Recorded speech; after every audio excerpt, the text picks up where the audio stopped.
Class. Hello everyone, good evening सभी को। आशा करते हैं सभी का दीपावली बहुत अच्छा से मना होगा और आप लोग के एग्ज़ाम को देखते हुए सिलेबस को ख़त्म करना मेरा कर्तव्य बनता है और हम अपने कर्तव्य को पूर्णतः पालन कर रहे हैं और आपका भी कर्तव्य है कि आप अपना कर्तव्य करते हुए पूरे सिलेबस को कवर कीजिए और पूरे चीज़ों को पढ़िए और समझ में नहीं आता है तो फिर से पूछिए। जो भी चीज़ें समझ में नहीं आती है वो चीज़ें हमसे आपको आके पूछना है और अगर नहीं पूछते हैं तो इसमें हानि आपकी होगी, इसलिए पूछना आपका फ़र्ज़ बनता है और जितना बार पूछिए जितना बार हम बताने के लिए तैयार हैं। और ये आज आपका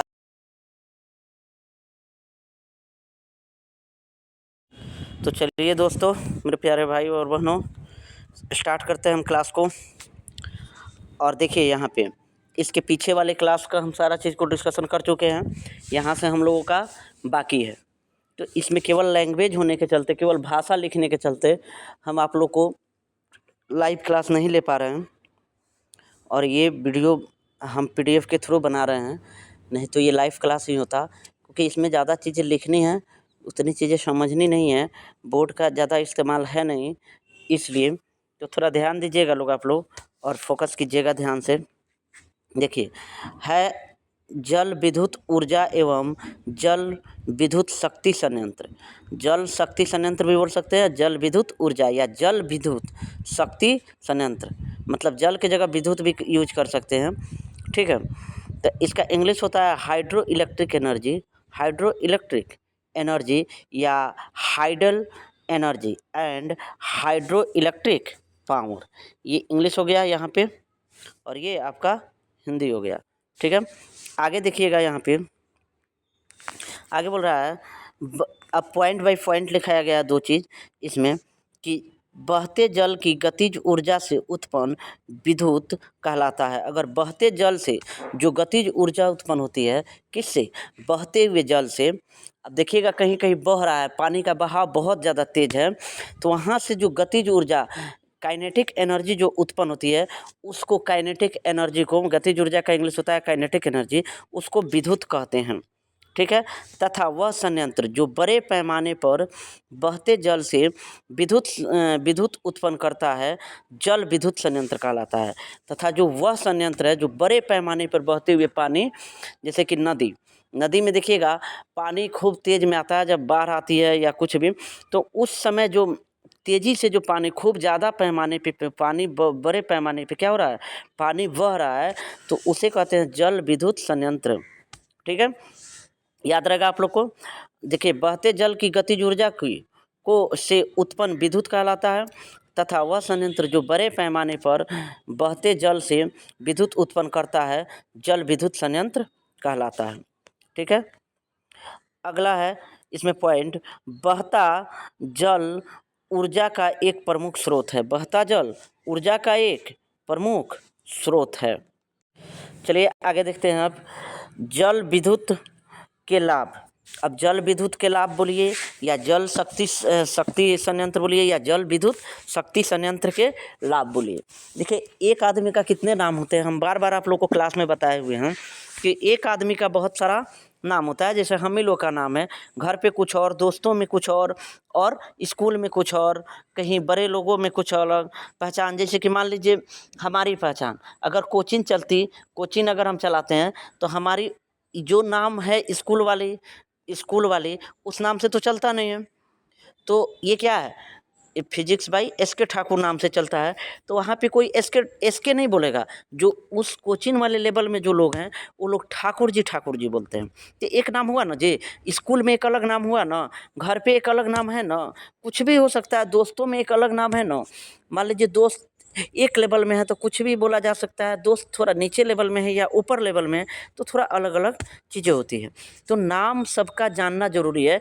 एग्जामिनर इसी में फंसाते हैं, जो क्वेश्चन सेट करते हैं इसी सब चीज़ों में फंसाते हैं आपको, नाम में, कि बच्चा कौन सा नाम ज़्यादा रेगुलर टीचर लोग यूज कराता है या खुद यूज करता है, और जो नाम यूज नहीं करता है उसको छोड़ो, उसको फंसाओ। इसलिए हम देखिएगा आप लोग को एक भी नाम नहीं छोड़ते हैं, हमेशा आप लोग का नाम पूरा पूरी रखते हैं, ठीक है। अब देखिएगा लोग, जल विद्युत के लाभ, जल विद्युत के लाभ।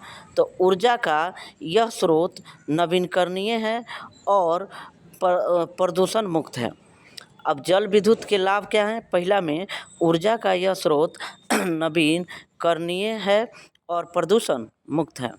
अन्य प्रकार के विद्युत संयंत्रों की तुलना में जल विद्युत उत्पादन की कीमत कम होती है, और अन्य प्रकार के शक्ति संयंत्रों की तुलना में जल विद्युत उत्पादन की कीमत क्या होती है?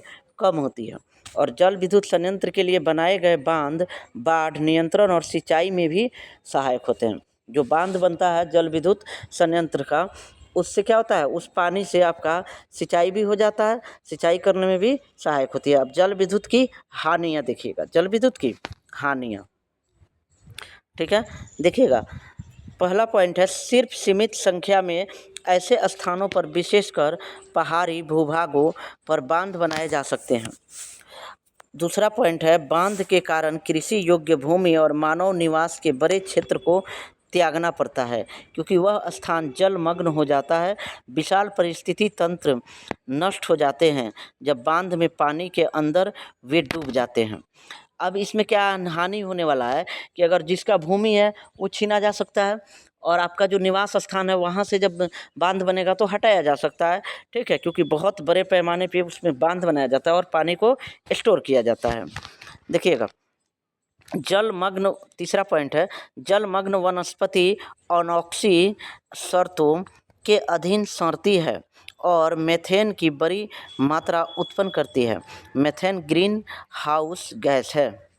तो जलमग्न जो वनस्पति अनोक्सी शर्तों पर के अधीन सड़ती है, क्या होती है? सड़ती है और मेथेन की बड़ी मात्रा उत्पन्न करती है। सड़ने के बाद वो क्या बन जाती है? मेथेन गैस बन जाता है, ठीक है। तो मेथेन ग्रीन हाउस गैस है। मेथेन जो है ग्रीन हाउस गैस है, मतलब घरों में आप यूज कर सकते हैं। चौथा है, बड़े बांधों के साथ कुछ समस्याएं जुड़ी होती है। जो बड़े बांध होते हैं उसके साथ कुछ क्या होती है? समस्याएं जुड़ी होती है। यह विस्थापित व्यक्तियों के संतोषजनक पुनर्वास की समस्या उत्पन्न करता है। गंगा नदी पर टेहरी बांध और देखिए, बड़े बांधों के साथ कुछ समस्याएं भी जुड़ी होती है। यह विस्थापित व्यक्तियों के संतोषजनक पुनर्वास की समस्या उत्पन्न करता है। अब जो विस्थापित हो जाते हैं और फिर से पुनर्वास करते हैं, वहाँ भी संतोषजनक लोग पुनर्वास नहीं कर पाते हैं। जैसे कि कब बांध टूट जाए, कब पानी ही पानी हो जाए, क्योंकि बांध में बहुत पानी रहता है, और उस पानी के अगर छूटने से या बांध टूटने से वो एरिया पूरा जलमग्न हो जाता है, पूरा डूब जाता है, और वहाँ बहुत क्षति पहुँचता है। तो गंगा नदी पर टेहरी बांध है, और नर्मदा नदी पर सरदार सरोवर परियोजना के निर्माण का विरोध ऐसी ही समस्याओं के कारण होता आया है। अब इसी तरह के समस्या के कारण ये दोनों बांध का क्या होता है? विरोध होता है। क्या होता है भाई? विरोध होता है, ठीक है। आगे देखिएगा लोग, ऐसे देखने में थोड़ा आप लोग को परेशानी होता होगा, थोड़ा सा हम करते हैं इसको कठिनाई दूर। चलिए देखिए लोग, आप आगे हमारे पास जीव द्रव्यमान बायो मास, जीव द्रव्यमान बायो मास। तो यहाँ देखिए, ईंधन के रूप में जलावन लकड़ी का उपयोग बहुत समय तक होता रहा है। अब ईंधन के रूप में जलावन के लिए, जैसे हम लोग के घर में, जैसे अपने पापा मम्मी से आप लोग पूछिएगा, पहले लकड़ी से खाना बनता था, गैस से नहीं बनता था। आप लोग कहीं छोटे होइएगा तो आप लोग नहीं देखे होइएगा, लेकिन हम लोग देखे हुए हैं, क्योंकि 10 बरस से लगभग चल रहा है गैस का ज़माना, ठीक है, समय तक होता रहा है। यदि हम सुनिश्चित कर सके कि पर्याप्त वृक्षारोपण किया गया है, अगर हम लोग सुनिश्चित कर ले कि क्या किया गया हो, पर्याप्त रूप में वृक्षारोपण किया गया हो, तो जलावन की लकड़ी की लगातार आपूर्ति हो सकती है। अगर पर्याप्त मात्रा में, मान लीजिए 2 पेड़ काटा जा रहा है तो 2-3 लगा दिया जाए, 4 लगा दिया जाए, तो क्या हो जाएगा? जलावन की आपूर्ति की जा सकती है। ईंधन के रूप में गोबर से बने गोईठे के उपयोग से भी हम सब परिचित हैं। अब जो गोईठा बनता है गोबर से, गोईठा हम लोग जिसको चिपरी बोलते हैं और गोहरा बोलते हैं, उससे भी हम लोग क्या करते हैं, खाना बनाते हैं। लेकिन हिंदी भाषा में क्या बोलते हैं, गोईठे, लेकिन हम लोग क्या बोलते हैं, चिपरी और गोहरा। ये तो सब कुछ देखा है। भारत में पशुधन की बड़ी आबादी है। भारत में हम लोग का पशु जो धन है इसकी बहुत बड़ी आबादी है। यह भी हमें ईंधन की अस्थायी स्रोत सुनिश्चित करती है, और यह भी क्या करती है, ईंधन की अस्थायी स्रोत सुनिश्चित करती है। चूँकि ये ईंधन पौधा और पशु उत्पाद है, अतः इन ईंधनों के स्रोतों को जीव द्रव्यमान कहा जाता है।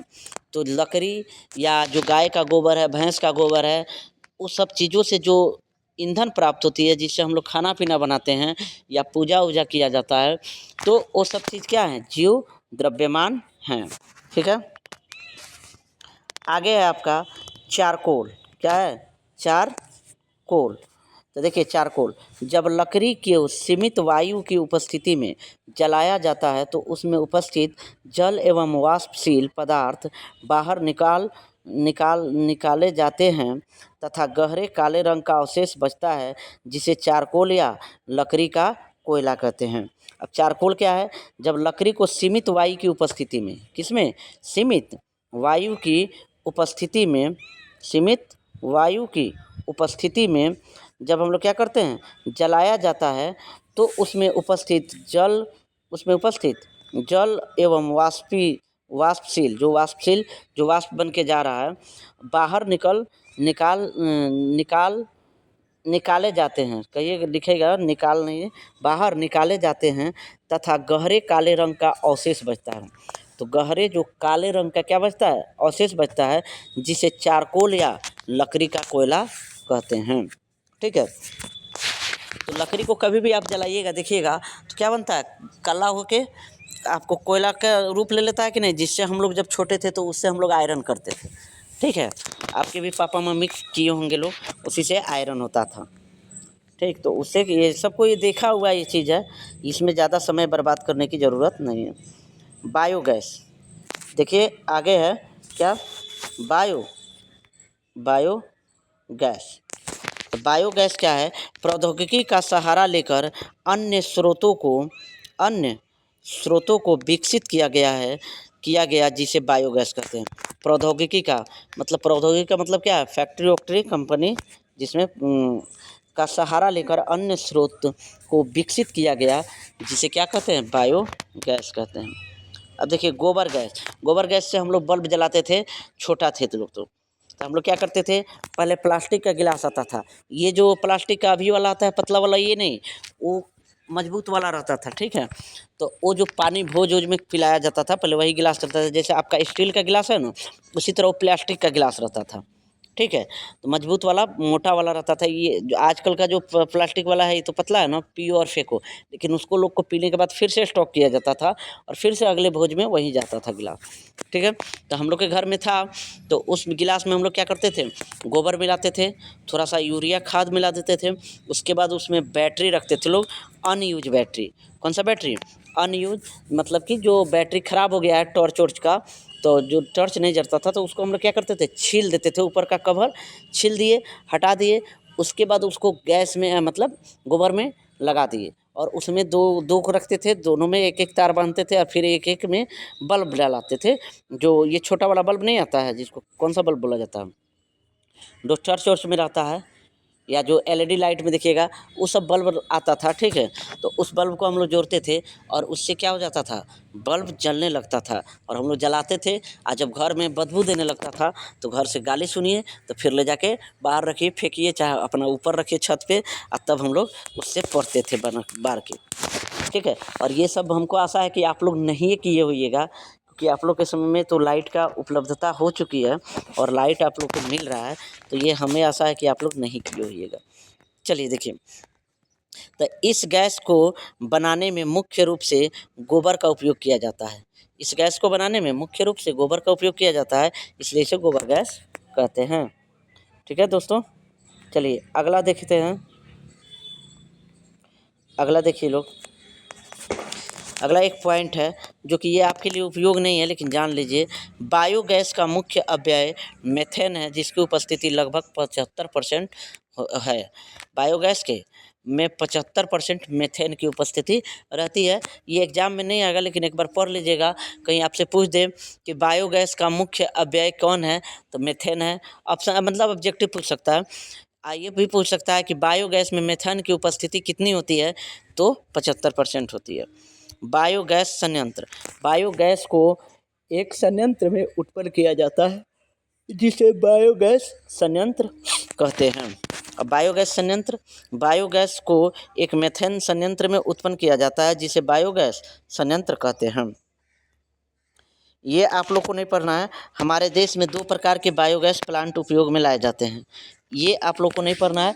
मन करे तो लिख सकते हैं नोट्स में जानकारी के लिए, और नहीं तो नहीं भी लिख सकते हैं, एग्जाम में इसको नहीं पढ़िएगा। पहला है स्थिर गुणबदनुमा गैस टंकी वाला बायोगैस संयंत्र। दूसरा है तैरती हुई गैस टंकी वाला बायोगैस संयंत्र। ये आपके लिए इम्पोर्टेंट नहीं है। अब देखिए, ये है बायोगैस संयंत्र के लाभ। तो बायोगैस संयंत्र सस्ता होता है। बायोगैस संयंत्र सस्ता होता है। बायोगैस चलाने में यह संयंत्र सुविधाजनक होता है। तीसरा है बायोगैस सर्वत्र आसानी से बनाया जा सकता है। संयंत्र होगा यहाँ, सर्वत्र नहीं होगा। संयंत्र लिख लीजिएगा लोग, ये संयंत्र होगा, ठीक है। संयंत्र आसानी से बनाया जा सकता है, और इस संयंत्र को बनाने के लिए आवश्यक साधन गाँवों में भी उपलब्ध रहते हैं। अभी इस संयंत्र को, बायोगैस को बनाने के लिए गाँवों में भी साधन उपलब्ध रहते हैं। चौथा है बायोगैस जलने के पश्चात धुआं नहीं देता। बायोगैस जलने के पश्चात धुआं नहीं देता है। अब बायोगैस के उपयोग से जंगल कटाई को रोका जा सकता है। 5वां पॉइंट है कि चौथा पॉइंट, बायोगैस जलने के पश्चात धुआं नहीं देता है। एक तो ये फायदा हो गया, धुआं नहीं दिया तो प्रदूषण हम लोग का स्वच्छ रहेगा, प्रदूषित नहीं होगा, गंदा नहीं होगा, और बायोगैस के उपयोग से जंगल कटाई को भी रोका जा सकता है। तो ये बहुत सारे फायदे होते हैं बायोगैस के उपयोग के। चलिए आगे हम लोग देखते हैं। अब आगे है पवन ऊर्जा। क्या है? पवन ऊर्जा। तीव्र गति से बहती हुई हवा को पवन कहते हैं। तीव्र गति से जो हवा बहती है, बहती हुई हवा को पवन कहते हैं या पवन ऊर्जा कहते हैं। समझे? पवन ऊर्जा पूछेगा आपको तो तीव्र गति से बहती हुई हवा को पवन कहते हैं, या ऑब्जेक्टिव में पूछ सकता है तीव्र गति से बहती हुई हवा को क्या कहते हैं। ऑप्शन में पवन रहेगा तो पवन मारिएगा, पवन ऊर्जा रहेगा तो पवन ऊर्जा मारिएगा। क्लियर है दोस्त? क्लियर है कि नहीं क्लियर है? चलिए आगे बढ़ते हैं हम।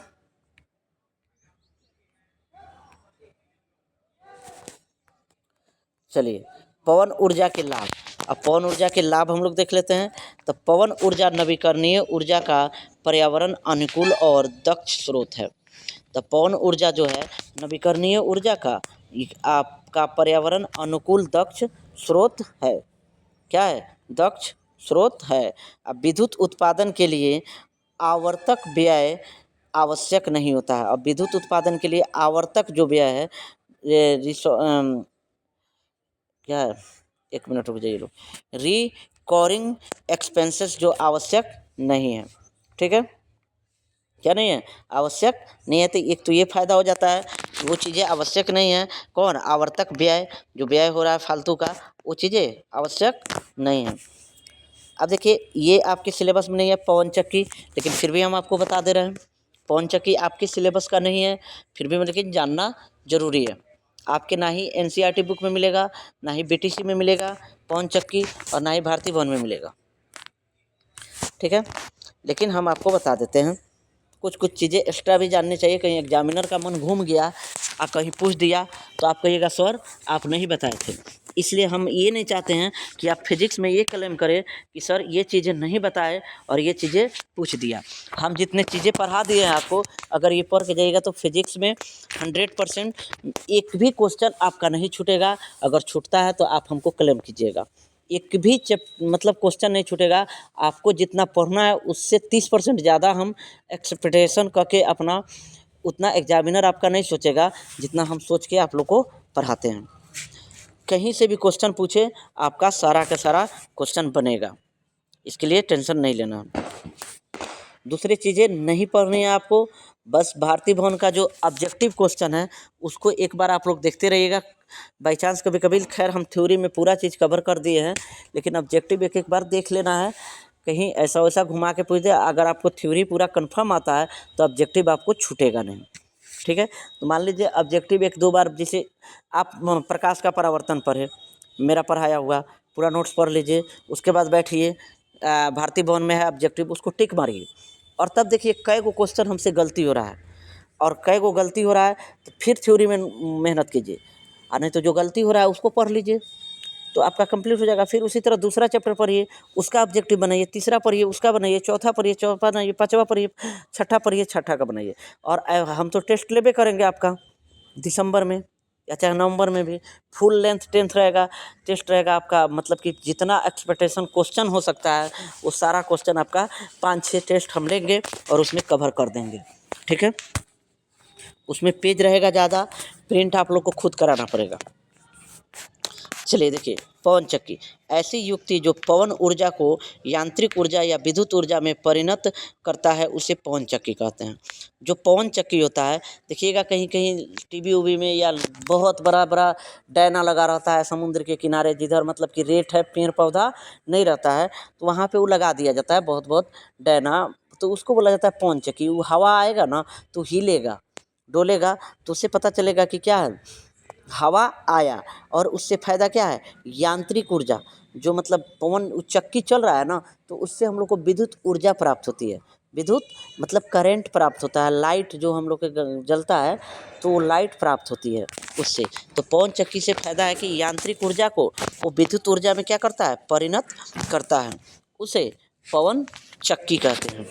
अब देखिए पवन चक्की का उपयोग, तो पवन चक्की का उपयोग जल पंप में, पवन चक्की का उपयोग जल पंप में किया जाता है। अब पवन चक्की का उपयोग विद्युत उत्पादन में किया जाता है। पवन चक्की का उपयोग विद्युत उत्पादन में किया जाता है, और पवन चक्की का उपयोग जल पंप में भी किया जाता है। ये भी आपके सिलेबस का नहीं है, ठीक है, केवल समझ लीजिए, लेकिन पढ़ लीजिएगा तो और बेहतर है। पवन ऊर्जा की सीमाएं, ये आपके सिलेबस में नहीं है, आपको नहीं पूछेगा, लेकिन कहीं पूछ दे गलती से, तो हमारी प्रिपरेशन इतनी रहनी चाहिए कि एग्जामिनर कहीं से भी क्वेश्चन पूछे, हमें कहीं से छूटे नहीं, और हम शान से कहे कि भाई हम 100% में 100% लिखे हैं, हमारा नंबर तो आएगा ही आएगा। और ये चीज़ें नहीं होनी चाहिए कि सर ने ये नहीं पढ़ाया। हमारी कोशिश है कि आपको सारी चीज़ें आए, कहीं से क्वेश्चन पूछा जाए आप बताएं, चाहे कोई भी पूछे, आपके घर के लोग पूछे या कहीं से भी पूछा जाए, तो ये नहीं होना चाहिए कि एक भी टॉपिक छूटा है या एग्जामिनर ये घुमा के पूछ दिया तो पता चले कि ये सर ने तो ये बताया नहीं है, और उसी एग्ज़ाम टाइम में सर को गाली देने लगे कि इसने छोड़ दिया, ये नहीं बताया, वो नहीं बताया, न बताया रहता तो मेरा ये नहीं छूटता 5 नंबर, 4 नंबर, 3 नंबर। तो ये चीज़ें आपको मेरे से पढ़ने के बाद नहीं होने वाली है। चलिए, पवन ऊर्जा की सीमाएं। पवन ऊर्जा के दोहन में अनेक सीमाएं हैं। पवन ऊर्जा के दोहन में मतलब क्षति, दोहन का मतलब होता है ह्रास, हानि, अनेक सीमाएं हैं। तो पवन ऊर्जा फॉर्म उन्हीं स्थानों पर स्थापित किए जा सकते हैं जहां वर्ष के अधिक भाग तक पवन चलता हो। अब उसको वहीं पे अथी किया जा सकता है, स्थान पे स्थापित, जहाँ पे क्या हो, वर्ष के अधिक समय तक हवा चलती हो। जैसे जाइएगा समुद्र के किनारे तो खूब हवा चलती रहती है, लहर खूब उठते रहता है, ठीक है। या रेगिस्तान में जाइएगा, हमेशा बालू उड़ रहा है रेत में, तो वहाँ वो सब चीज़ें लगाई जाती है, हमेशा हवा चल रहा है। बी में देखिए, टरबाइन की आवश्यक चाल को बनाए रखने के लिए पवन चाल 15 किलोमीटर प्रति आवर्स से अधिक होनी चाहिए। अब टरबाइन जो होता है, टरबाइन घुमाया जाता है, तो उसकी आवश्यक चाल को बनाए रखने के लिए पवन चाल 15 किलोमीटर प्रति आवर से अधिक होनी चाहिए। 15 किलोमीटर प्रति घंटे से अधिक होनी चाहिए, मतलब 1 घंटा में 15 किलोमीटर से ज़्यादा की रफ्तार से क्या होनी चाहिए, हवा होनी चाहिए, पवन की चाल होनी चाहिए। अब देखिए, जब पवन नहीं है, तीसरा में सी में, जब पवन नहीं है तब उस अवधि के द्रव्यमान द्रव्यमान ऊर्जा आवश्यकता की पूर्ति के लिए संचालक सेलों जैसी कोई सहायक सुविधा होनी चाहिए। अब जैसे हम लोग का लाइट है घर पे, लाइट कट जाता है तो उसको लाइट को जारी रखने के लिए या तो हम लोग चार्जेबल बल्ब का यूज करते हैं, अगर गरीब हैं हम लोग तो। अब हम तो गरीब हैं भाई, तो हम तो चार्जेबल बल्ब लगाए हैं। और जो थोड़ा अमीर लोग हैं वो लोग क्या रखते हैं, बैकअप के लिए इन्वर्टर रखते हैं। तो उसी तरह अगर ये पवन चक्की फेल हो जा रहा है तो उसके संचालन के लिए सेलो जैसी मतलब बैटरी जैसी कोई सुविधा आपको सहायक सुविधा रखनी पड़ेगी, बैकअप के लिए फैसिलिटी होनी चाहिए। चौथा है पवन ऊर्जा फार्म की स्थापना के लिए भूमि का बड़ा क्षेत्र आवश्यक होता है। और पवन ऊर्जा का फार्म के लिए आवश्यक होता है। 1 मेगावाट जनित्र के लिए फार्म को लगभग 2 हेक्टेयर भूमि की आवश्यकता होती है। कम से कम 2 हेक्टेयर भूमि चाहिए ही चाहिए इसको। फार्म की संस्थापन की प्रारंभिक लागत बहुत अधिक होती है और फर्म की स्थापना के लिए इसकी प्रारंभिक लागत बहुत अधिक होती है। चूँकि टावर, मीनार और ब्लेड वर्षा, आंधी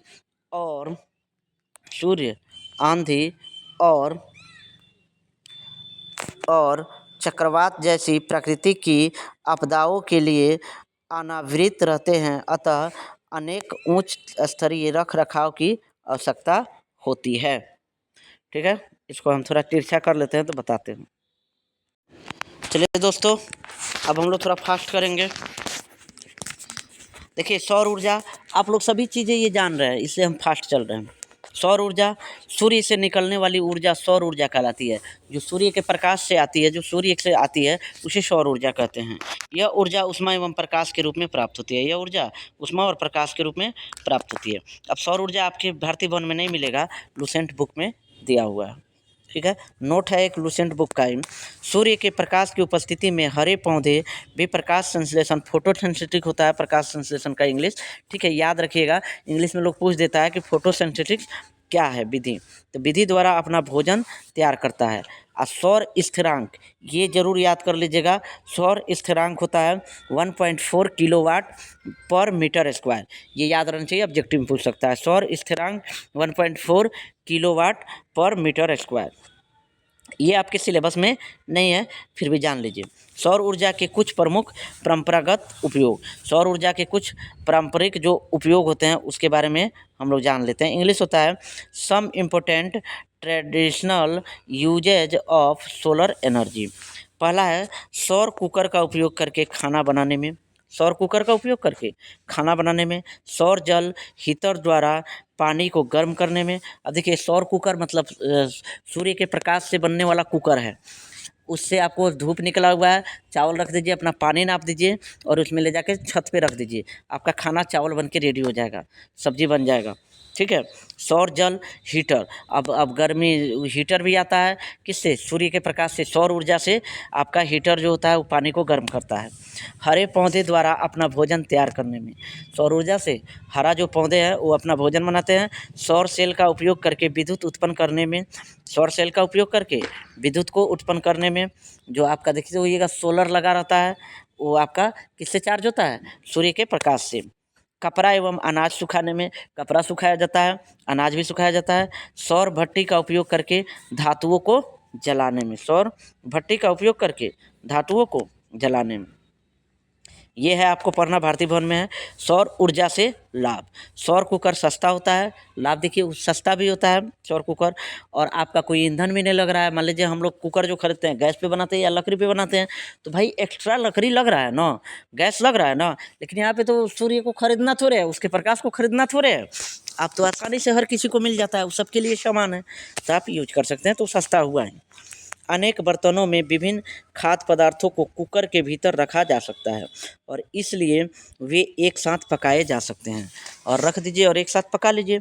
ये कुकर ईंधन जैसे जलावन लकड़ी, एलपीजी आदि, ये जो कुकर ईंधन होते हैं ये जलावन लकड़ी, एलपीजी आदि से नहीं होंगे और ये धुआं उत्पन्न नहीं करते हैं। ठीक है, ये धुआं उत्पन्न नहीं करते हैं। अब देखिए सौर ऊर्जा की हानियाँ, अब इससे हानि क्या है, अब देखिए, सौर कुकरों का उपयोग सिर्फ दिन के समय में ही किया जा सकता है। ये खाने हैं, रात में आपको मन कर रहा है खाना बनाने का, नहीं बनेगा। लेकिन गैस वाला कुकर है तो रात को 2 बजे बनाइए, 1 बजे बनाइए, क्या फ़र्क पड़ता है। लेकिन आपको सौर कुकर से दिन में ही खाना बनेगा, जब प्रकाश आएगा तो। जैसे आज का मौसम थोड़ा ठंडा है, ठीक है, तो ठंडा जो मौसम है, तो इस मौसम में आप कुकर से खाना नहीं बना सकते हैं। तो ये खाने हुआ ना जी। अब बी में है, सिर्फ गर्म जलवायु वाले क्षेत्रों में इनका उपयोग प्रभावकारी ढंग से किया जा सकता है। जिसमें खूब ज़्यादा गर्मी होती है वहाँ पे इसका ढंग से यूज हो सकता है, लेकिन दूसरी जगह नहीं हो सकता है। अगर बारिश वारिश का मौसम है तो ठंडी उंडी के मौसम में नहीं हो सकता है। तीसरा है, जाड़े और बादल वाले दिनों में ये भोजन पकाने में लंबा समय लेते हैं। और जाड़े वाले दिन और बादल काले वाले दिन में बहुत ज़्यादा टाइम लगेगा, तब तक भूख लग जाएगा, भूख मर जाएगा, तब तक मन करेगा कुकर पटक के हम लोग फोड़ दें, और फोड़ भी देंगे, ठीक है। चलिए, चौथा है, भोजन तलने या रोटी पकाने के लिए इनका उपयोग नहीं किया जा सकता है। भोजन तलने के लिए और रोटी पकाने के लिए इनका उपयोग नहीं किया जा सकता, ठीक है।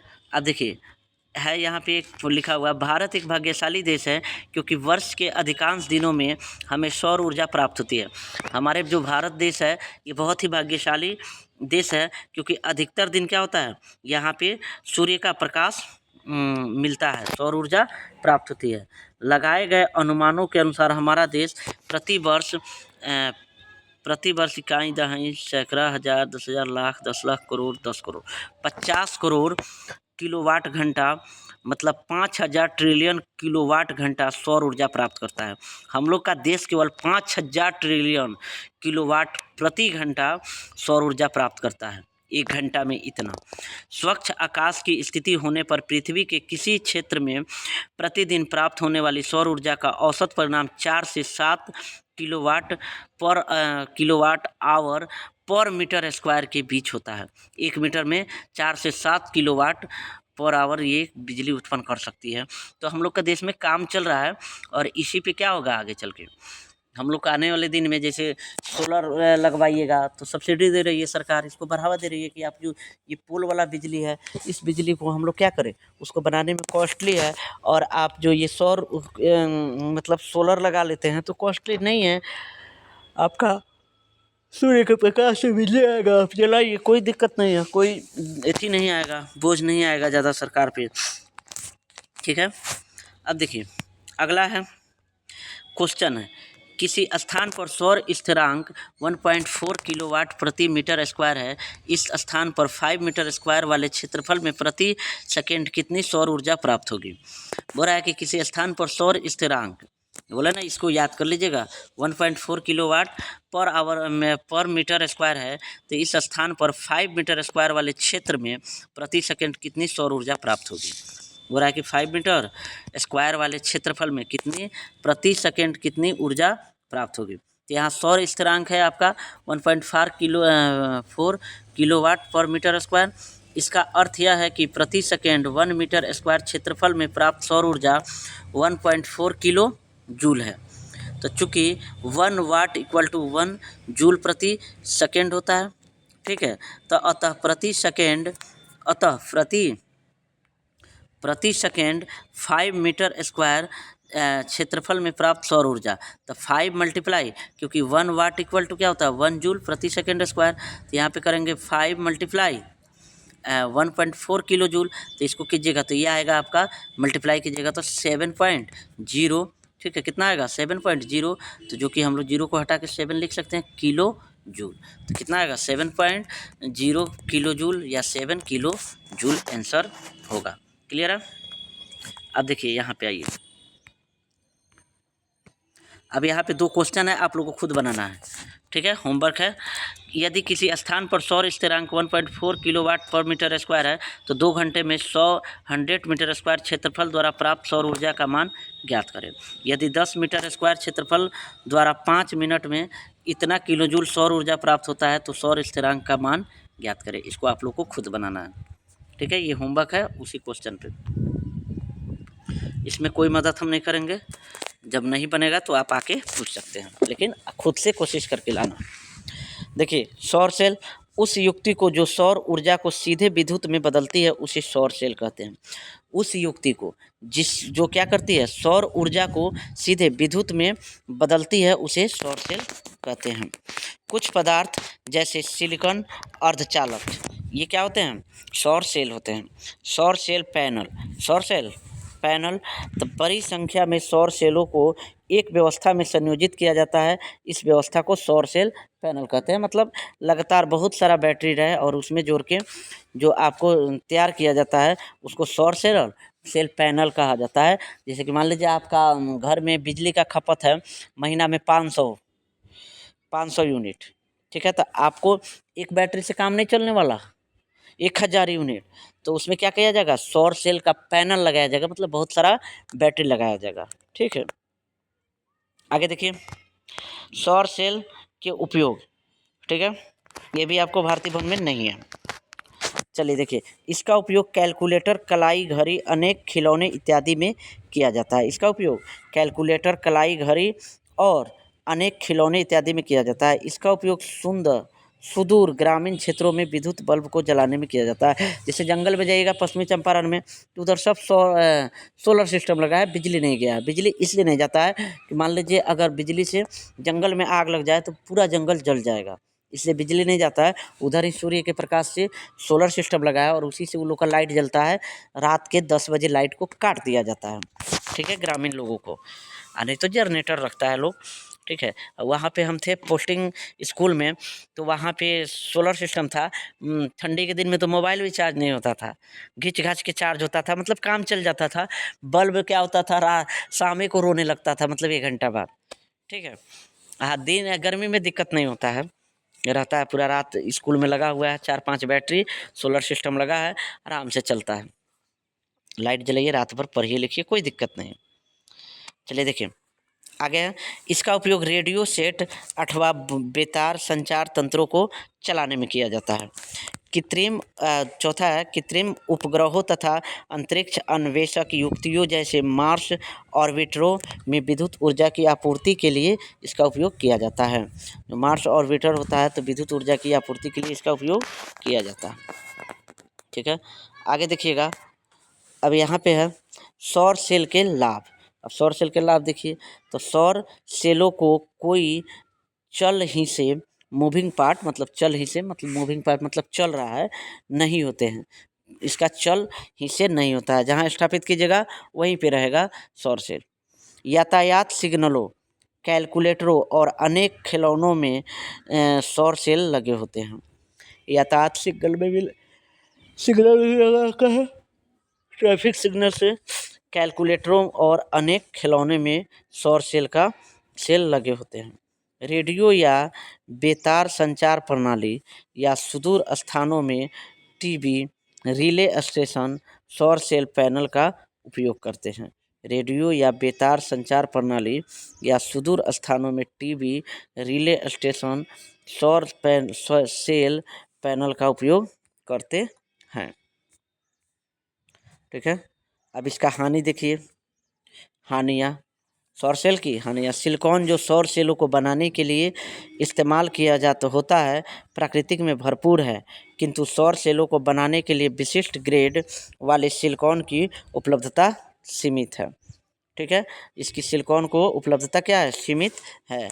निर्माण की संपूर्ण प्रक्रिया अभी भी बहुत खर्चीली है। बी में है, निर्माण की इसकी संपूर्ण प्रक्रिया अभी भी बहुत खर्चीली है। पैनल के सेलों के अंतः संबंध इंटरकनेक्शन मतलब अंदर के लिए प्रयुक्त चांदी इसकी कीमत को और भी बढ़ा देती है। अब इसमें प्रयुक्त चांदी यूज किया जाता है तो उससे कीमत क्या हो जाती है, बढ़ जाती है। उच्च कीमत के कारण सौर सेलों का घरेलू उपयोग सीमित है। अब इसका उच्च कीमत है, ज़्यादा कीमत है, सरकार सब्सिडी देती है तब भी ज़्यादा कीमत है, इसलिए लोग लगवाना नहीं चाहते हैं। जैसे हम ही पता किए तो फिर हम इसमें क्या हो गए, इसको फिर स्टॉप कर दिए, क्योंकि बिजली बिल हमारा आता है 500 रुपया महीना का, 400-500 के बीच में। और मान लीजिए बैटरी खूब चलेगा तो ये 15 साल चलेगा, मतलब वो लोग कहता है कि 15 से 20 साल चलेगा, ठीक है। अगर 20 साल ही हम कहते हैं तो 12×5 = 6,000 मान लीजिए मेरे घर का बिजली बिल, नहीं, और 20 साल में 6,000 है तो 1,20,000, ठीक है। और उतना यूनिट का सोलर से लगवाइएगा, सोलर सिस्टम, तो लगभग हमको पड़ेगा 2 लाख रुपया, ठीक है। 2 लाख रुपया वो एक बार भी देना है, और उसके बाद 2 लाख रुपया एक ही बार दीजिए। उसमें सरकार सब्सिडी देगी, मान लीजिए आपका 60,000 या 70,000, तो 1,30,000 रुपया वो एक ही बार में जा रहा है भाई। और किस्त पर लीजिएगा तो और महंगा पड़ जाएगा। और ऐसे तो मान लीजिए हमको 400-500 महीने में न देना है, तो हमारा पैसा कुछ और जगह इन्वेस्ट होगा या रहेगा भाई। और वो तो एक ही बार चल जाएगा तो कोई फ़ायदा नहीं। और वो तो गारंटी न देता है लोग कि इतना दिन बैटरी चलेगा। ज़रूरी है चलेगा? ज़रूरी है कि ये सफल हो? बहुत सारा चीज़ चालू होता है, लेकिन ठीक है, लेकिन हम लोग के यूज के लिए यही बिजली ठीक है, इसलिए हम भी नहीं लगवाते हैं। नहीं तो हम भी सोचे थे कि लगवा लेते हैं, ठीक है। मान लीजिए कभी बारिश ही 10 दिन होने लगे, तो फिर उस चार्ज ही नहीं होगा तो जलेगा क्या? खैर अब उस तरह का नहीं है, जैसे कि अब सोलर सिस्टम जो आ रहा है, हवा भी चलेगा, मतलब धूप रहे या ना रहे वो चार्ज हो जाएगा और आपका बिजली की आपूर्ति करेगा। तो देखा जाएगा कुछ समय बाद, क्योंकि हर समय मतलब लोग अब सब लोग वहीं लगवाएगा, ठीक है। बिजली इतनी ना महंगी होती जा रही है और हो जाएगी कि वो लगवाना, जैसे कि जो लोग स्मार्ट मीटर लगवा लिए हैं उनके लिए बिजली बहुत काफ़ी महंगी हो गई है, तो वो लोग लगवा रहे हैं वो सब चीज़ें। तो हम लोग का भी स्मार्ट मीटर लग जाएगा, तो महीना में जैसे 400-500 आ रहा है, तो वो आएगा 1,800, 1,900, 2,000 रुपया, ठीक है। तो वो तब सस्ता पड़ेगा, ठीक है। तो उस सिचुएशन में देखा जाएगा, तो उसको अपने घर के ऊपर लगवाया जाएगा, छत पे सेट करवाया जाएगा तो जलेगा। क्लियर है? इसका बहुत ज़्यादा भी कीमत है और घटेगा भी, कीमत घटेगा, ठीक है। चलिए आगे बढ़ते हैं। सीमाएँ, लिमिटेशन, हम लोग को भी कुछ लिमिटेशंस है, आपकी भी है। सौर सेल सिलिकॉन का बना होता है, यह महंगा होता है, सिलिकॉन के चलते यह महंगा होता है। सौर पैनल में लगे सौर सेल सर्वश्रेष्ठ चालक चांदी के तार से संयोजित होता रहता है, चांदी भी काफ़ी महंगा होता है। और ये चांदी के तार से रहता है तो चांदी भी काफ़ी महंगा है, सिलिकॉन भी महंगा है, इसलिए ये महंगा रहता है। तो ये क्या है, सीमाएँ है इसकी। सौर पैनल में जुड़ा संचायक बैटरी केवल डिस्ट धारा ही आपूर्ति करता है। सौर पैनल में जुड़ा संचायक जो बैटरी होता है केवल डिस्ट धारा की आपूर्ति करता है। सिर्फ दिन में ही विद्युत की आपूर्ति संभव है, और सिर्फ दिन में ही विद्युत की आपूर्ति संभव है, रात में ये चार्ज नहीं होगा। समुद्रों से ऊर्जा कैसे प्राप्त करते हैं? सूर्य से निकलने वाली प्रकाश की किरणें नदियों, तालाबों एवं समुद्रों के जल को गर्म कर देता है। क्या करता है? जब सूर्य के से निकलने वाला प्रकाश आता है तो गर्मी के दिन में देखिएगा पानी में घुसिएगा, पूरा लगता है पैर जल गया, खौला हुआ पानी जैसा रहता है, ठीक है। गर्मी में अगर कहीं खेत में पानी लगा है और खूब तेज धूप है तो जाइए उसमें घुसिए, लगेगा आपका पैर जल गया। तो नदियों क्या करता है, समुद्रों के पानी को गर्म कर देता है, चूँकि जल की विशिष्ट ऊष्मा काफ़ी अधिक, तो जल की जो विशिष्ट ऊष्मा है काफ़ी क्या होती है, अधिक होती है। तो 4200 जूल पर केजी, ठीक है, पर डिग्री सेंटीग्रेड होता है। इसलिए समुद्र का जल काफ़ी ऊष्मा ऊर्जा को संचित कर लेता है, इसलिए समुद्र का जल काफ़ी ऊष्मा ऊर्जा को संचित कर लेता है, ठीक है। आगे देखिए, समुद्र से प्राप्त ऊर्जा 3 रूपों में पाए जाते हैं। समुद्र से प्राप्त ऊर्जा 3 रूपों में पाए जाते हैं। पहला ज्वारीय ऊर्जा, दूसरा तरंगीय ऊर्जा, तीसरा महासागरीय तापीय ऊर्जा। ज्वारीय ऊर्जा को इंग्लिश में बोलते हैं टीडल एनर्जी, तरंगीय ऊर्जा को बोलते हैं वेव एनर्जी, तथा महासागरीय तापीय ऊर्जा को बोलते हैं ओशियन थर्मल एनर्जी। फर्स्ट है ज्वारीय ऊर्जा, टीडल एनर्जी। घूमती पृथ्वी पर मुख्यतः चंद्रमा के गुरुत्वीय खिंचाव के कारण सागर समुद्र में पानी का तल उठ जाता है और गिर जाता है। इस घटना को उच्च ज्वार और निम्न ज्वार कहते हैं, और सागर तलों में यह अंतर हमें ज्वारीय ऊर्जा देता है। सागर के निकट संकीर्ण मुख के आरे बांध बनाकर ज्वारीय ऊर्जा का दोहन किया जाता है, जहां ऐसे बांध बनाए जा सकते हैं।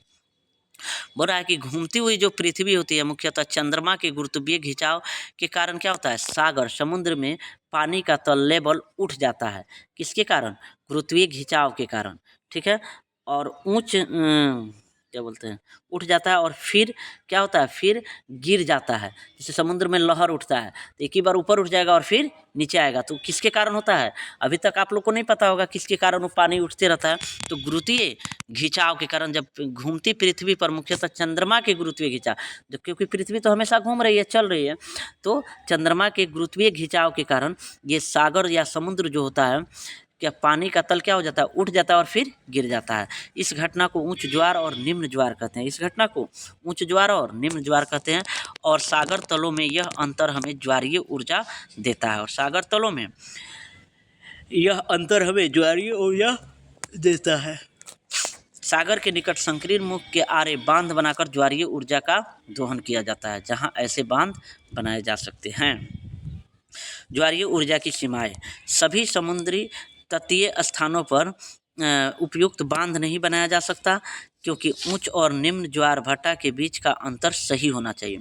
अब सब जगह आप तो बना नहीं सकते हैं बांध, क्योंकि सही सटीक जानकारी होनी चाहिए। ठीक है, ये आपके भारतीय वन बुक में नहीं है, फिर भी पढ़ना है, जानना है। ठीक है, भारतीय वन बुक केवल पढ़ते, बहुत बच्चों का था मांग कि भारतीय वन बुक से पढ़ाइए, तो फिर आपको ये चीज़ें जानकारी नहीं मिलती और ये एग्जाम में आ जाता तो मुंह बांधने लगते हैं आप लोग। ठीक है, अब देखिए ज्वारीय ऊर्जा के लाभ, यह ऊर्जा का नवीकरणीय स्रोत है। ज्वारीय ऊर्जा का लाभ, यह ऊर्जा का नवीकरणीय स्रोत है, इससे किसी प्रकार का प्रदूषण नहीं उत्पन्न होता है। तीसरा है बार बार बांध बनाने की आवश्यकता नहीं होती है। अगला है ज्वारीय ऊर्जा से हानियाँ। अब इससे हानियाँ क्या क्या होती है, तो अधिक मात्रा में विद्युत की उत्पत्ति नहीं की जा सकती। अब अधिक मात्रा में विद्युत की उत्पत्ति नहीं की जा सकती। ठीक है, खाड़ी के खास क्षेत्रों में ही बांध बनाया जा सकता है। खाड़ी के खास क्षेत्रों में ही बांध बनाया जा सकता है। अब बांध बनाना काफ़ी महंगा होता है, बांध बनाना काफ़ी।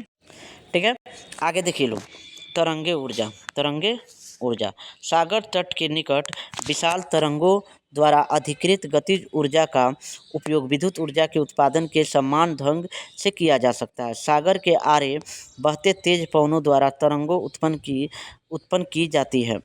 तरंग ऊर्जा व्यवहार्य होगी जहां तरंगे बहुत प्रबल है।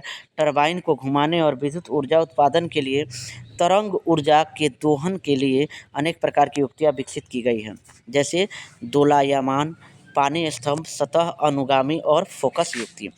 ये सब की क्षति ना हो, मतलब उसको कंट्रोल करने के लिए ये सब युक्ति की गई है। ठीक है, ये समझ में आ गया होगा तरंगे ऊर्जा। ठीक है, केवल भाषा है, एक दो बार देखिएगा लोग तो आपको हो जाएगा क्लियर। देखिए तरंग ऊर्जा का व्यवहारिक उपयोग वहीं संभव है जहां तरंगे अत्यंत प्रबल हो।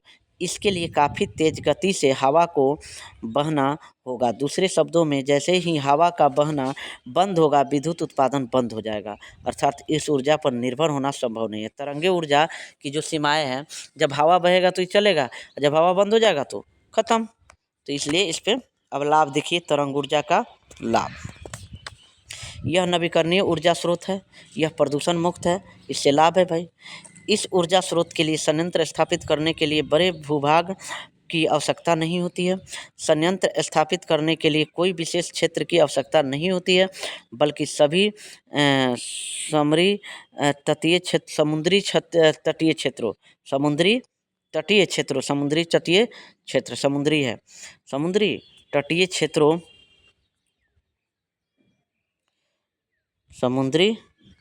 क्षेत्रों एक मिनट के समीप तेज हवा बहती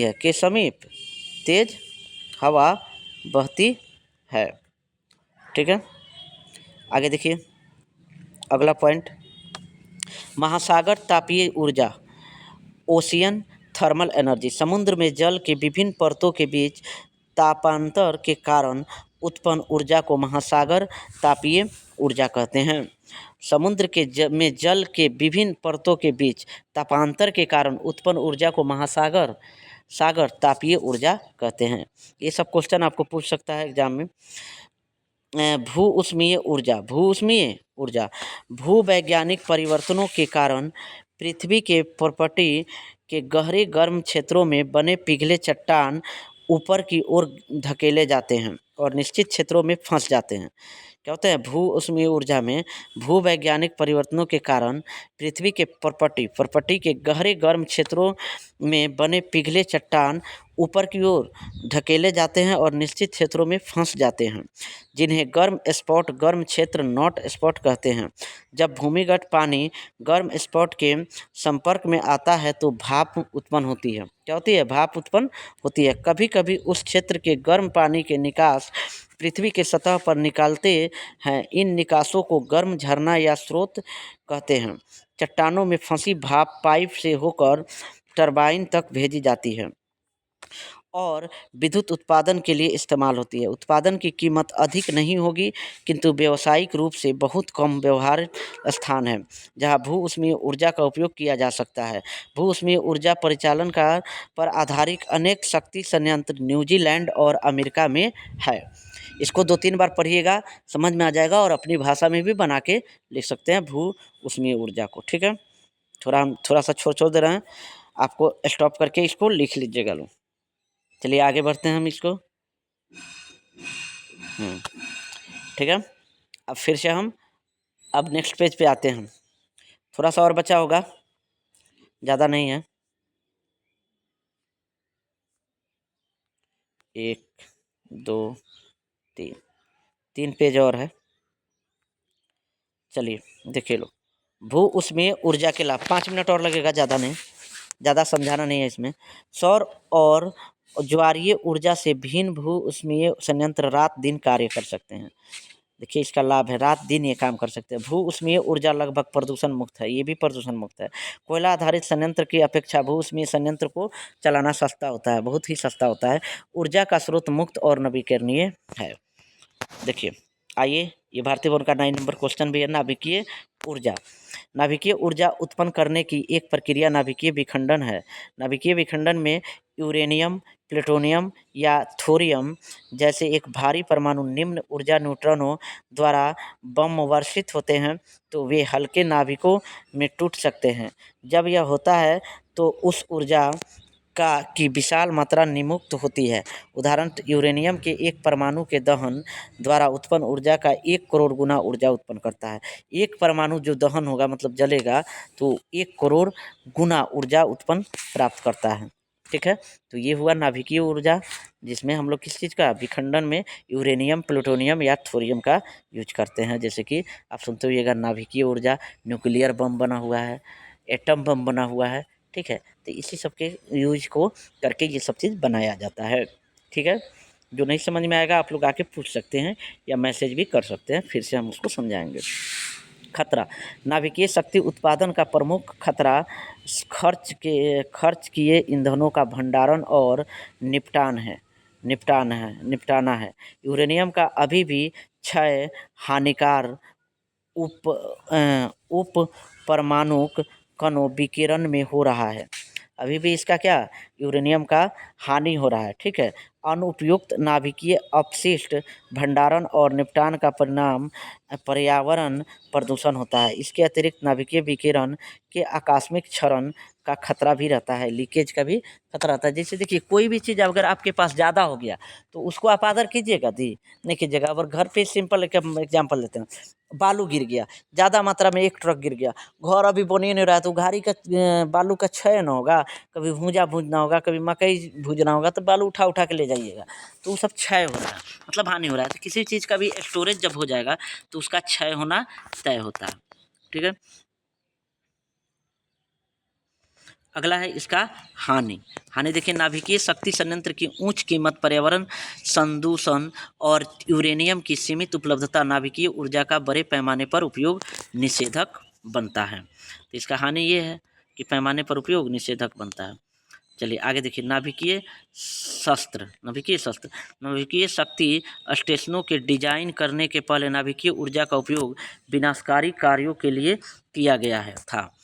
तो नाभिकीय जो शक्ति स्टेशनों के डिजाइन करने से पहले नाभिकीय ऊर्जा का उपयोग विनाशकारी कार्यों के लिए किया गया था। नाभिकीय शस्त्र में विखंडन श्रृंखला अभिक्रिया और नियंत्रित नाभिकीय रिएक्टर दोनों के भौतिकी सदृश हैं, किंतु दोनों प्रकार की युक्तियों का निर्माण बिल्कुल भिन्न भिन्न ढंग से होता है। दोनों क्या हैं? सदृश हैं, ठीक है, लेकिन दोनों का अलग अलग निर्माण होता है, बिल्कुल भिन्न निर्माण होता है, ठीक है। नाभिकीय शस्त्र, न्यूक्लियर वेपन्स। न्यूक्लियर वेपन्स आप लोग जब न्यूज़ देखिएगा तो वहाँ सुनने को मिलेगा कि न्यूक्लियर वेपन्स, ये देश बनाया, ये देश छोड़ा, इस देश पे मारा। जैसे अभी इजराइल और फिलिस्तीन का युद्ध हो रहा है, ईरान का हो रहा है, रूस और यूक्रेन का हो रहा है, तो वहाँ पे न्यूक्लियर वेपन्स छोड़ा जाता है, मतलब कि दोनों क्या है? सदृश हैं। चलिए, नाभिकीय संलयन। तो आजकल सभी व्यावसायिक रिएक्टर नाभिकीय विखंडन पर आधारित है, किंतु एक सुरक्षित प्रक्रिया द्वारा नाभिकीय ऊर्जा उत्पादन की एक दूसरी संभावना भी है। इस प्रक्रिया को नाभिकीय संलयन कहते हैं। आजकल जो सभी तरह के व्यावसायिक रिएक्टर हैं वो नाभिकीय विखंडन पर आधारित है। किस पे आधारित है? नाभिकीय विखंडन पर आधारित है। और नाभिकीय किंतु एक सुरक्षित प्रक्रिया द्वारा नाभिकीय ऊर्जा उत्पादन की एक दूसरी संभावना भी है। और एक प्रक्रिया द्वारा नाभिकीय ऊर्जा का उत्पादन की भी एक दूसरी संभावना भी है। इस प्रक्रिया को नाभिकीय संलयन कहते हैं। Hydrogen bomb. हाइड्रोजन बम ताप नाभिकीय संलयन अभिक्रिया पर आधारित है। हाइड्रोजन बम ताप नाभिकीय संलयन अभिक्रिया पर आधारित है। यूरेनियम या प्लूटोनियम के विखंडन पर आधारित नाभिकीय बम हाइड्रोजन बम के क्रोड में रखा जाता है। हाइड्रोजन बम के क्रोड में रखा जाता है। नाभिकीय बम एक पदार्थ में अंतः स्थापित रहता है जिसे ड्यूटेरियम लिथियम देखिए, ये क्या है? Hydrogen bomb. तो हाइड्रोजन बम यहाँ न्यूक्लियर फ्यूजन था और ऊपर क्या है? न्यूक्लियर वेपन्स है। तो हाइड्रोजन बम ताप नाभिकीय संलयन के दो अभिक्रिया पर आधारित है। ताप नाभिकीय संलयन के अभिक्रिया पर आधारित है। यूरेनियम या प्लूटोनियम के विखंडन पर आधारित नाभिकीय बम हाइड्रोजन बम के क्रोड में रखा जाता है। किसको? नाभिकीय बम को हाइड्रोजन बम के क्रोड में रखा जाता है। और नाभिकीय बम एक पदार्थ के अंतः स्थापित मतलब अंतर रहता है जिसमें ड्यूटेरियम लिथियम रहते हैं। जब विखंडन पर आधारित बम का विस्फोट होता है तो कुछ माइक्रो सेकेंड में इस पदार्थ का ताप 10 के पावर 7 के तक बढ़ जाता है। सोचिए, 10 के पावर 7 के तक बढ़ जाता है, कई गुना बढ़ जाता है। इकाई, दहाई, सैकड़ा, हज़ार, 10,000, लाख, 10 लाख, करोड़, 1 करोड़ गुना बढ़ जाता है। चाहे 10 लाख गुना आप बोल सकते हैं या 1 करोड़ गुना। यह उच्च ताप हल्के नाभिकों को सनलाइट करने के लिए पर्याप्त ऊर्जा उत्पन्न करता है और ऊर्जा की विध्वंसकारी मात्रा निमुक्त करती है। तो हाइड्रोजन बम, एटम बम ये बहुत ही खतरनाक होते हैं।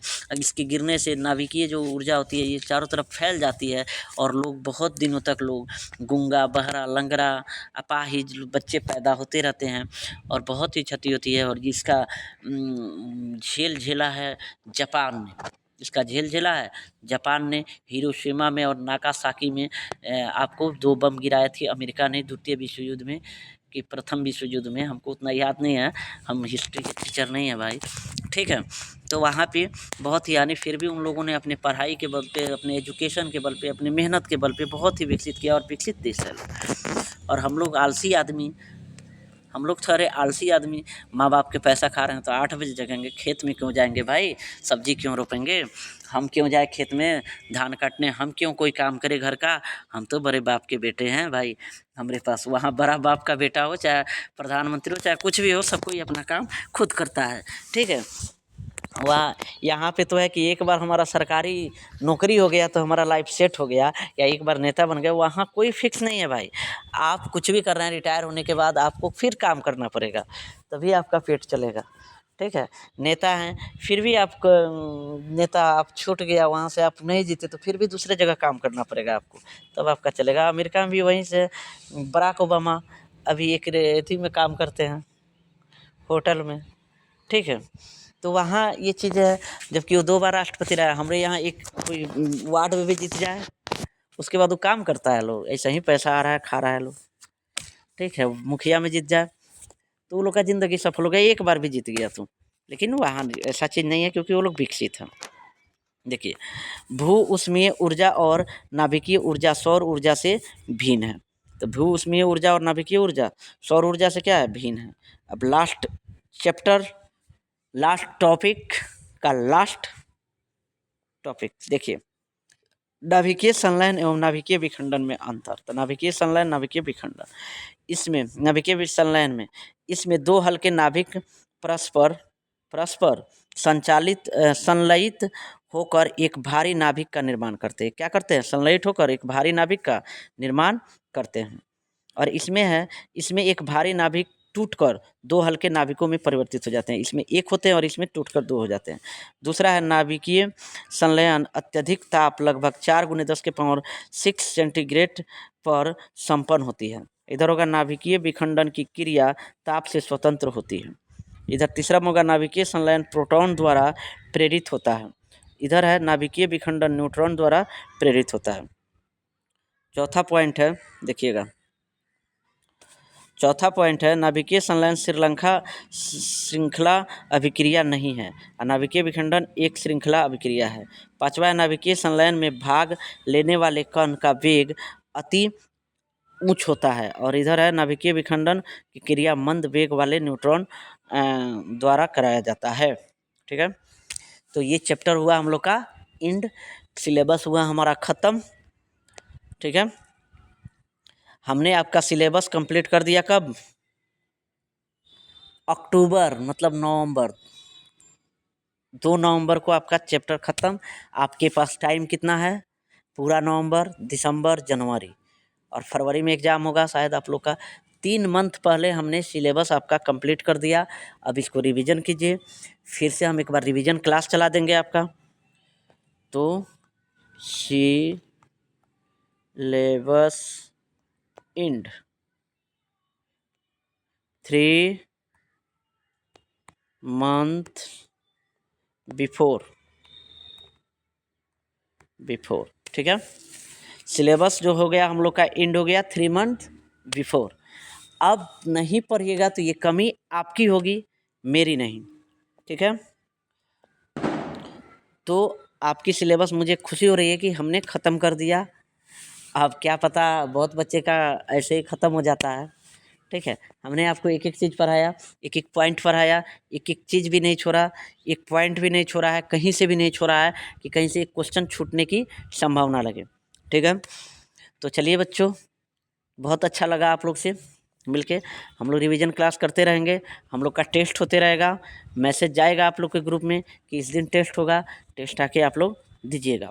लेकिन जो प्रिंट होगा उस प्रिंट को आप लोग को खुद कराना पड़ेगा, क्योंकि पेज ज़्यादा रहेगा, क्योंकि हम सिलेबस ख़त्म कर दिए हैं। तब हमको पूरा सिलेबस के अनुसार हम आपको टेस्ट लेंगे। तो उसमें रहेगा ऑब्जेक्टिव रहेगा, मान लीजिए 50-100, तो उसमें पेज ज़्यादा रहता है, तो इसलिए आपको प्रिंट खुद करवाना पड़ेगा। एक पेज रहता है तो हम करके दे देते थे, लेकिन ज़्यादा रहेगा तो संभव नहीं है। ठीक है, तो यहाँ पे आपका सिलेबस हमने क्या किया, ख़त्म किया। और चलिए, आशा करते हैं कि आप लोग पढ़िएगा, रिवीजन करते रहिएगा। जो भी प्रॉब्लम होगा आके हमसे पूछिएगा, और हम कोशिश करेंगे आपकी समस्याओं को दूर करें। और हम भी मेहनत करें, आप भी मेहनत करें, दोनों हम लोग भाई बहन मेहनत करें, तो आप भी तरक्की कीजिएगा और हम भी करेंगे। और दोनों जब आगे बढ़ेंगे तो बहुत ही मज़ा आएगा। जब आप सक्सेस होकर मेरे पास आइएगा और मेरा सक्सेस भी सुनिएगा तो कितना खुशी होगा दोनों हम लोग भाई बहन का। चलो भाई, मेरा भाई ये बन गया, मेरी बहन ये बन गई। आप बोलिएगा कि मेरे भाई ये बन गए, इनका नाम ये हो गया, वो हो गया। आप लोग मेरा नाम को फैलाइएगा और हम आपको जो आगे बढ़िएगा मेरे आशीर्वाद से, अपने माँ बाप के आशीर्वाद से, सभी के आशीर्वाद से, तो आगे ज़िंदगी में बढ़ते रहिएगा। और आगे बढ़ने का मकसद है मतलब बहुत सक्सेस होना, और सक्सेस होइएगा तो आपके पीछे लोगों की कतार होगी, और अनसक्सेस होइएगा तो आप लोगों के पीछे रहिएगा। तो ये चीज़ आपको तय करना है कि हम लोग के पीछे घूमेंगे कि लोग मेरे पीछे घूमेंगे। ये आपकी प्रक्रिया होनी चाहिए, ये आपकी सोच होनी चाहिए।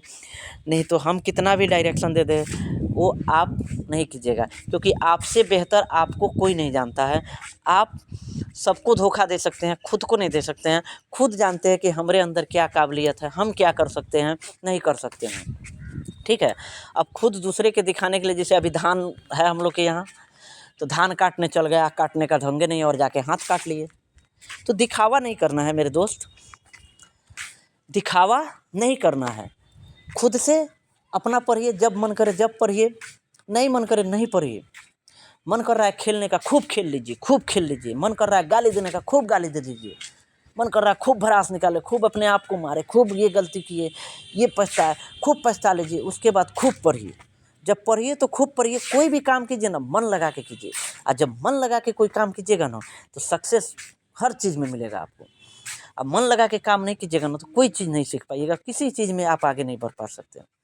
तो कोई भी चीज़ कर रहे हैं ना, अगर पढ़ाई कर रहे हैं ना, तो रेगुलर कीजिए और 2 घंटा कीजिए। मोबाइल को साफ़ ही दूर रखिए, कुछ नहीं छूना है। साफ पढ़ना है तो पढ़ना है, कोई कितना भी डिस्टर्ब कर दे, उठना नहीं है वो 2 घंटा में, 3 घंटा में, जो भी आपका टाइम रहे 1 घंटा में। फिर आपको जो काम करना है, खाना बनाना है, खाना खाना है, बहस करना है, किसी से बकवास करना है, इधर-उधर का बात करना है, उसका भी टाइम रखिए, उस टाइम में। लेकिन पढ़ाई का एक टाइम फिक्स कीजिए और उस टाइम में आप पढ़ते रहिए और उस टाइम को कभी आप नहीं छोड़िए, और तभी आप ज़िंदगी में आगे बढ़ सकते हैं, नहीं तो नहीं बढ़ सकते हैं। तो चलिए दोस्तों, बहुत हुआ, हम क्लास को एंड करते हैं, ठीक है। और आप लोग इसको अच्छे से लिख लीजिएगा, नोट्स बना के याद कीजिएगा, पढ़िएगा। नहीं समझ में आए तो फिर से पूछिएगा। तो हमारी आशीर्वाद आपके साथ हमेशा रहेंगी कि आप सफल हो, अच्छा नंबर आए आपका, अच्छे कॉलेज में एडमिशन हो, या मेरे ही कॉलेज में एडमिशन हो, तो आपका फिर से हम पढ़ाए और अच्छे जगह पर जाए। आप डॉक्टर इंजीनियर बने, या डीएम एसपी आईएएस आईपीएस, जो भी एसडीएम, जो भी चीज़ें आपको बननी है वो चीज़ें बने और अच्छे पोजीशन पे जाए, जिससे कि मेरा भी नाम हो, जिससे कि हम लोग कभी मिले, कोई काम मेरा भी हो, आपका भी हो, तो एक दूसरे का हेल्प हो सके और एक दूसरे की खुशी रहे। अगर आप बन जाते हैं, कोई भी बड़े पोस्ट पे चल जाते हैं, तो हम जब मिलेंगे तो कितनी खुशी होगी हमें कि हमारा पढ़ाया हुआ बच्चा, मेरे भाई बहन यहाँ पे आज है। और नहीं होइएगा, लोगों के पीछे घूमिएगा, तो हम तो भाई घूमते नहीं हैं किसी के पीछे, लेकिन तो कितना दुख होगा हमें कि इतना सारा चीज़ सजेशन देने के बाद भी आप लोग इस चीज़ को नहीं फॉलो कर पाए और आगे नहीं बढ़ पाए, ठीक है। तो इस चीज़ को ध्यान में रखते हुए आप लोग ध्यान दीजिएगा। चलिए एवरीवन, सभी को गुड नाइट, और सभी कोई आराम से खाना खाइए, सोइए और अच्छे से पढ़िए। अच्छा भरपूर नींद लेके भरपूर पढ़ाई कीजिए, भरपूर खेलिए कूदिए, सब चीज़ करना है भरपूर। माँ बाप का भी काम कीजिए। मम्मी बोल रही है खाना बना दो, क्या फ़र्क पड़ता है यार, आधा घंटा में काम कर दो ना, 45 मिनट में बना दो, फिर पढ़ो। पापा बोल रहे हैं लड़का को कि खेत में चले जाओ ना, खेत कटा रहा है, क्या फ़र्क पड़ता है भाई, आधा घंटा बाद पढ़ेंगे ना, उस समय जाके कर देंगे काम। हम तो वैसे ही करते हैं, जो भी काम बोलते हैं मेरे पापा। हमें दीपावली के दिन बहुत काम किया, बाँस वो सब गिरा हुआ था, उसको सब रखा, पूरा मेरा हाथ छिला चुका है। अगर आप लोग आइएगा तो देखिएगा, या देखे भी हैं आप लोग, देख ही लिए हैं, तो कोई फ़र्क नहीं पड़ता है। काम करने से आपके अंदर एनर्जी रहेगी, लोगों में भय रहेगा कि ये एक्टिव आदमी है। आलसी रहने से ना लोग में भय रहेगा, ना ही आपकी एक्टिविटी अच्छी रहेगी, और ना ही आप आगे बढ़ पाइएगा। ठीक है दोस्तों, चलिए गुड नाइट। ओके, क्लास को हम एंड करते हैं। Thank you everyone.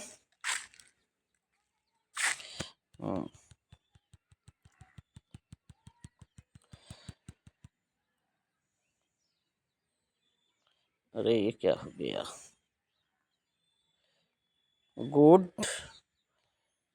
नाइट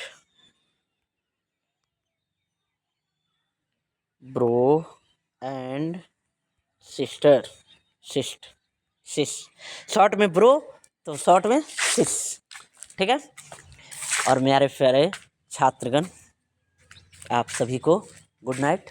आज मुझे बहुत खुशी है कि हमने आपका सिलेबस ख़त्म कर दिया 3 महीना पहले। अब इन 3 महीना में हम लोग इसको 3 बार रिवाइज कर सकते हैं और मज़े से कर सकते हैं, और आपके ज़ुबान पे रहेगा फिजिक्स। और जब 11th में जाइएगा तो फिजिक्स में गर्दा उड़ाइएगा आप लोग, और मुझे आशा है कि आप लोग खूब अच्छे से तैयारी करते हैं। चलिए good night everyone, bye bye bye bye भी लिख देते हैं, बाय, ठीक है। Okay, good night.